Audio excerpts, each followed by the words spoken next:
Welcome, everyone. Today we're doing a deep dive into something that's, well, quietly changing almost everything about daily life. We're talking about the grocery delivery software market. I Hmm. mean, think about it. It used to be niche, right? A convenience. Absolutely. But now it feels like it's becoming the new normal. It's all thanks to e-commerce, mobile apps everywhere, and, our on-demand lifestyles. It really is. And the growth is just staggering. We'll get into some surprising facts about how it's exploding globally. And that's spot on. This isn't just some fleeting trend. Mm. It's a really powerful example of how tech is reshaping convenience. And not just convenience, but retail itself. Across the whole globe, Yeah. it's touching pretty much every household now. Okay, so let's really unpack this. The numbers are, well, they're astonishing. How did we get here so fast? What's really driving these incredible figures? Hmm. I mean, look, $2.87 billion back in 2021 Right. jumps to $4.58 billion in 2025. And the forecast, $11.6 billion by 2033. It's huge. That's a compound annual growth rate, a CDGR of 12.34%. That doesn't just happen. No, it's an extraordinary trajectory. And it's fueled by several key things, not just what you see on the surface. Sure, the push for contactless delivery definitely sped things up. Right, the pandemic effect. Exactly. Yeah. But the real insight is how that cemented a permanent shift. Convenience, just a click away, became an expectation, not a luxury. So it's deeper than just avoiding germs. Much deeper. It's about redefining our whole relationship with chores, like grocery shopping. Yeah. Then you have the tech side, the absolutely crucial role of AI-powered red optimization. Ah, And this isn't just, finding the quickest A to B. no. No, it's dynamic, real-time adjustments. It factors in live traffic, maybe new orders popping up, even driver schedules or what kind of vehicle they have. This AI is sort of the invisible hero here. It maximizes deliveries, cuts fuel costs dramatically, makes sure your ice cream doesn't melt. That is a huge behind-the-scenes element, definitely. Yeah, What about the inventory side? Linking the warehouse stock to the app we're scrolling through? precisely.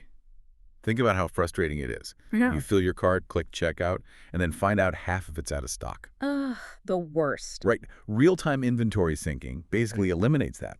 It instantly updates stock levels from the warehouse right to the app. It's like this single source of truth, prevents canceled orders, reduces errors, and it builds massive customer trust. Yeah, that makes sense. It was a significant software hurdle, but overcoming it enabled these really seamless operations. Okay, so these global numbers are massive, but it gets really interesting when you zoom in, right? Look at the regions. What makes North America the leader here? And how are other places putting their own spin on growth? North America definitely leads the pack, projected to hit over $3.67 billion by 2033. Wow. And the U.S. alone makes up a huge chunk of that, about $2.26 billion. It's mature, but still growing strong. But what's fascinating is Canada within that, its CAGR is even faster, 13.14%. Yeah. What's driving that? It's a smaller market? How's it scaling so quickly? Canada's growth is interesting. It's not just general tech adoption, though that's part of it. It's also fueled by really strong urban demand in cities like Toronto, Vancouver. Okay. These dense areas make delivery networks highly efficient. Plus, you have a very digital-first consumer base that just jumps on new conveniences quickly. Gotcha. Okay, let's hop across the pond. Europe, set to reach $2.47 billion by 2033. And within Europe, the UK stands out 13.28% CAGR. Germany's strong too, 12.61%. What's really compelling about Europe is how they're doing localization, like deep localization. More than just language options. Oh, yeah. Way beyond that. Or Yeah. just dietary filters. We're seeing features tailored to specific regional foods, deeply integrated local payment systems, and a big emphasis on eco-friendly packaging, things that meet local rules and what consumers their value. So a very bespoke approach. Exactly. It builds incredible trust and loyalty. It's a real advantage against maybe more generic global platforms. Okay, but the real game changer, the absolute pace setter, that seems to be Asia-Pacific. Without a doubt. Forecasted to hit an incredible $3.51 billion by 2033.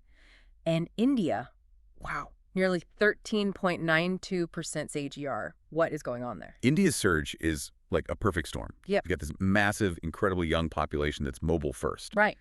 Combine that with huge investments, both from local startups and the big global players, Amazon, Reliance. Consumers there are leapfrogging traditional retail, just going straight to digital. Makes sense. And it's not just India, China, Southeast Asia. Also huge contributors, often driven by these super seamless app experiences, sometimes built into super apps. Same-day delivery isn't just normal there. It's like the basic expectation. Incredible. And this isn't just a story about the usual economic giants, is it? It's truly global. We're seeing emerging regions stepping up, the Middle East growing at nearly 13% CAGR, led by places like Saudi Arabia, the UAE. Yeah, and in those regions, we're seeing a really interesting trend towards premium grocery delivery. Premium. How Yeah. so? It's not just about basic convenience for, say, affluent city dwellers. It's about getting access to high-quality, maybe specialty or imported goods that you can't easily find elsewhere, often with a very high service level.